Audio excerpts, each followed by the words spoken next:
Hey mama, before we get into today's episode, I want to sit with something for a second. This week, we lost Hayden Panettiere. We all knew her. We all grew up with her. You either watched her in Nashville or just remembered her from People magazine. She was 36. Her family asked for privacy while they process what is honestly an unimaginable loss.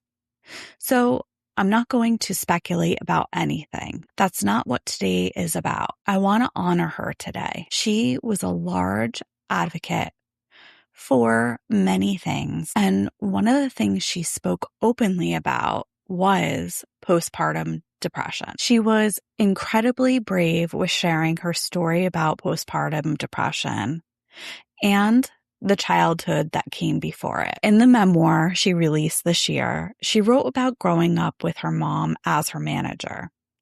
Not just her mom, her manager.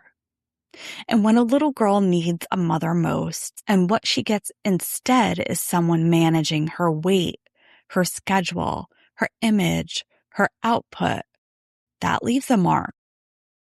She talked about feeling less like a daughter and more like a commodity.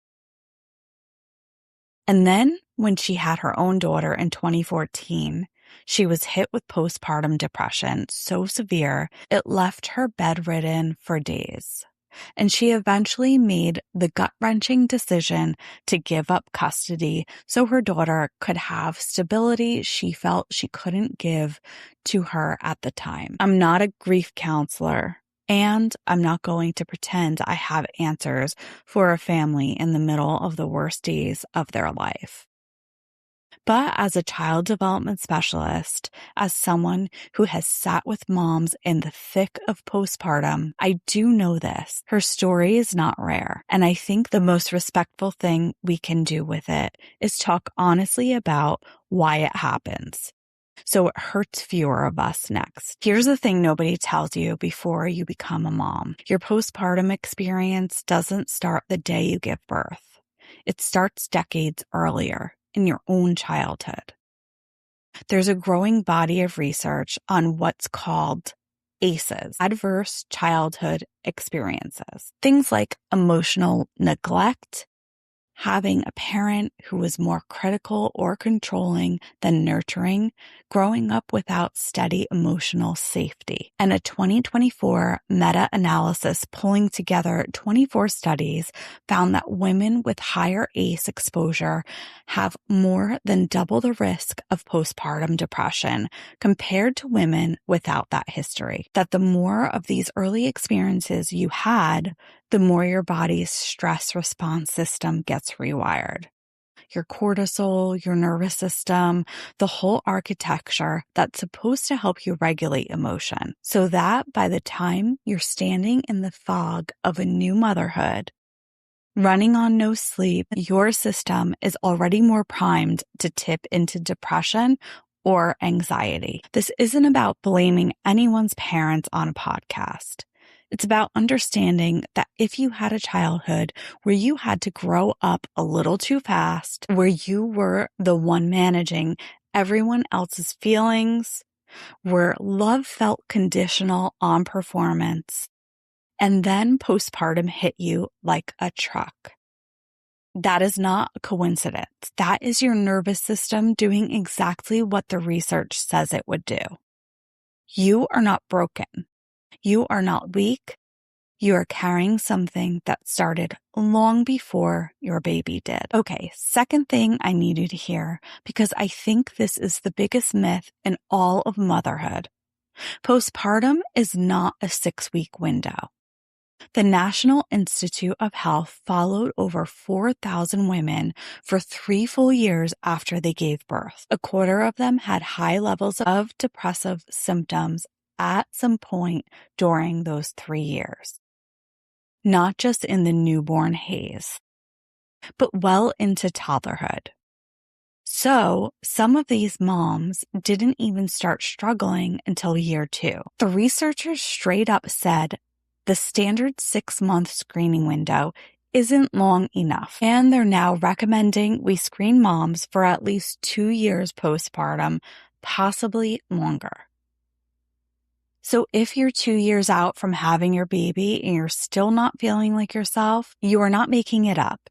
You are not past the point where this is allowed to be postpartum. Your OB moving on from you at the 6-week checkup does not mean your body and brain moved on too. Some of this can actually be flagged before the baby even arrives, if you know what to look for. Research points to a handful of things that raise your risk.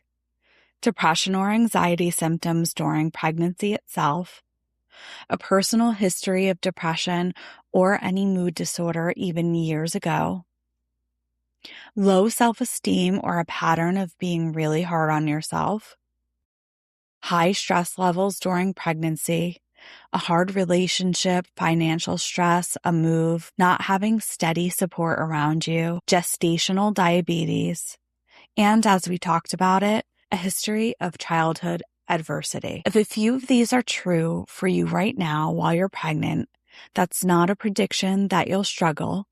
It's information. Tell your provider, ask for a referral to a perinatal therapist before the baby comes, not after you're already underwater. For moms who are already on the other side of birth, here's what postpartum depression and anxiety can actually look like, because it's so much more than sad.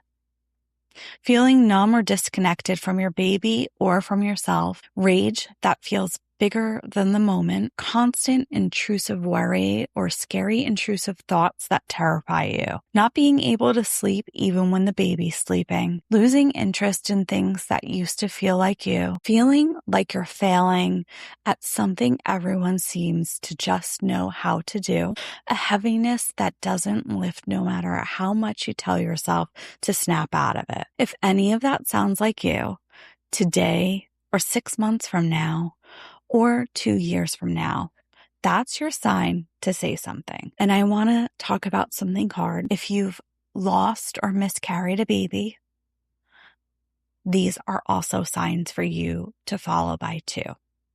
And I'm sorry. Here's what I need every single one of you to walk away with. Postpartum depression can hit anybody. It doesn't care if you had the easy pregnancy or the hard one. If this is a baby 1 or baby 4, if you have a village, or if you're just doing this alone, you did nothing wrong. And if you're on medication and it isn't working, or it's making you feel like a zombie, or something feels off, that is not you failing at treatment. Every single one of us has a different brain chemistry, a different history, a different nervous system. What works for your sister or your best friend might not work for you, and that is normal. Go back to your doctor. Say, this isn't right for me. Can we adjust it or try something else? That conversation is not you being difficult. That's you advocating for your own healing. And you are allowed to take up that space. We have to normalize this, not just the diagnosis, but the whole messy process of finding the right support, the right therapist, the right medication. And yes, sometimes the second or third medication. Because when we go quiet about it, women suffer in silence, exactly like Hayden did for years before she finally said it out loud. If you or someone you love is struggling right now, Postpartum Support International has a free helpline. You can call or text HELP to 1-800-944-4773 anytime in English or Spanish. This episode is for Hayden and for her daughter Kaya, and for every mom listening right now who thought she was the only one still struggling long after everyone stopped asking. You're not behind, you're not broken, and you're not alone.